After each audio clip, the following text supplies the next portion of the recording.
মাদ্রাসা service কমিশনের মাধ্যমে শিক্ষক নিয়োগের যে 7 এসএলএসটি পরীক্ষা এবং তার যে পরপর পর্যায়গুলো চলছে, ইতিমধ্যেই ভেরিফিকেশন এবং ইন্টারভিউ সম্পূর্ণ হয়ে গেছে।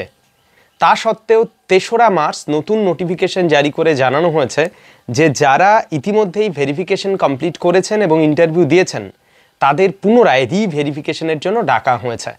এই তথ্য সামনে আসার পর থেকেই যারা ইতিমধ্যেই ভেরিফিকেশন এবং ইন্টারভিউ দিয়েছেন তাদের মধ্যে যেমন একটা উদ্বেগ শুরু হয়েছে এবং অন্যান্য যারা মাদ্রাসা বা এই রিগার্ডিং পড়াশোনা করছে তাদের মধ্যেও একটা প্রশ্নচিহ্ন তৈরি হয়েছে যে বিষয়টা কি।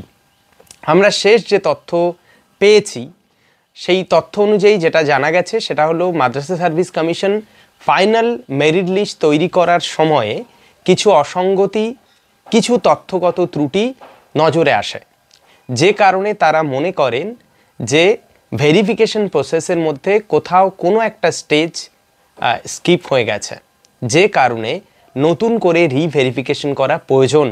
যদি এটা না করা হয়, যদি ফাইনাল মেরিট লিস্ট প্রকাশ করা হয় সেখানে যদি কোনো অসঙ্গতি ধরা পড়ে তাহলে আর কোনোভাবেই বিষয়টাকে কারেকশন করা সম্ভব হবে না। কারণ আমরা জানি এমপ্যানেল লিস্ট বেরিয়ে যাওয়া মানেই সেখানে বেশ কিছু প্রোটোকল তার মধ্যে চেপে যায়। হুট করে চাইলেই এমপ্যানেল লিস্ট থেকে কাউকে বের করে দেওয়া যায় না, যে কারণেই ভেরিফিকেশন করে কোনো নিয়োগ প্রক্রিয়া সম্পন্ন হয়।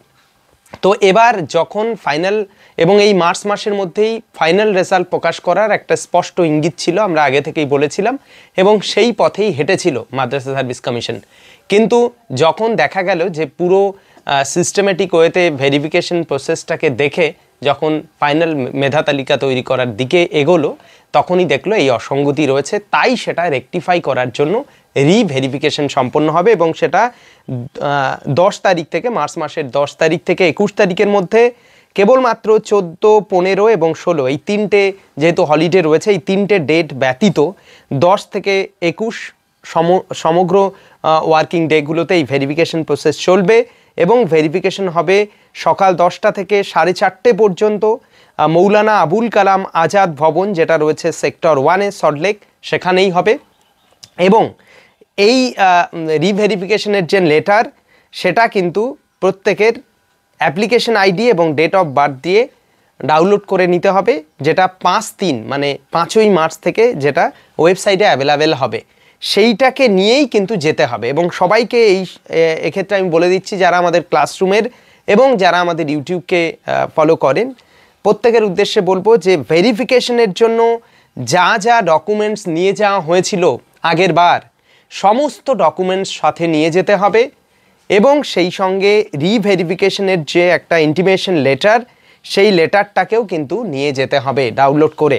এইগুলো ম্যান্ডেটরি, নিয়ে তবেই যেতে হবে ভেরিফিকেশনে। কারোর কোনো টেনশন নেই, যদি কারোর কোনো ত্রুটি দুর্বলতা থাকে, কোনো জায়গায় ভুল ভ্রান্তি থাকে তাহলে সেক্ষেত্রে সেটা রেকটিফাই করার জায়গা রয়েছে। যদি কারোর 50%-এর কম থাকে মার্কস সেক্ষেত্রে তার ক্যান্সেল হওয়ার স্পষ্ট ইঙ্গিত রয়েছে এবং ক্যান্সেল হবে। প্রথম স্টেজে বেশ কয়েকজনকে ক্যান্সেল করা হয়নি, যে কারণে এটা কিন্তু একটা গুরুত্বপূর্ণ ইস্যু হয়ে দাঁড়িয়েছে। আর এই জায়গা থেকেই কিন্তু রিভেরিফিকেশনের গুরুত্ব বেড়ে গেল। অর্থাৎ রিভেরিফিকেশনের মাধ্যমে যারা ছোটোখাটো বিষয়ে যাদেরকে দেখা হয়নি বা কোথায় যেন এড়িয়ে গেছে, যদিও সেটা কমিশনের দুর্বলতা, ক্যান্ডিডেটের নয়, তো সেক্ষেত্রে সেই বিষয়গুলোকে রেকটিফাই করেই কিন্তু রিভেরিফিকেশন সম্পন্ন হবে এবং ফাইনাল রেজাল্ট একেবারেই আমি নিজে দায়িত্ব সহকারে বলছি খুব বেশি সময় নেবে না ফাইনাল মেধা তালিকা প্রকাশ করার। আর নতুন নোটিফিকেশন আসার যে জায়গা সেটাও একটা স্পষ্ট ইঙ্গিত ফাইনাল রেজাল্ট পাবলিশ হওয়ার পরেই আমরা পেতে পারি। কমিশন করি সফলভাবে প্রত্যেকে রিভেরিফিকেশন সম্পন্ন হবে এবং সবাই হাসতে হাসতে বাড়ি ফিরবেন এবং আলটিমেটলি যে এমপ্যানেল লিস্ট সেই এমপ্যানেল লিস্টে নিজের নাম থাকবে। আমাদের ক্লাসরুমের সকলের জন্য শুভকামনা আমার পক্ষ থেকে এবং যারা ইউটিউব দেখেন প্রত্যেকের জন্য শুভকামনা রইল। আজকের এই ভিডিও এই পর্যন্তই, দেখা হচ্ছে পরের কোনো ভিডিওতে। টাটা।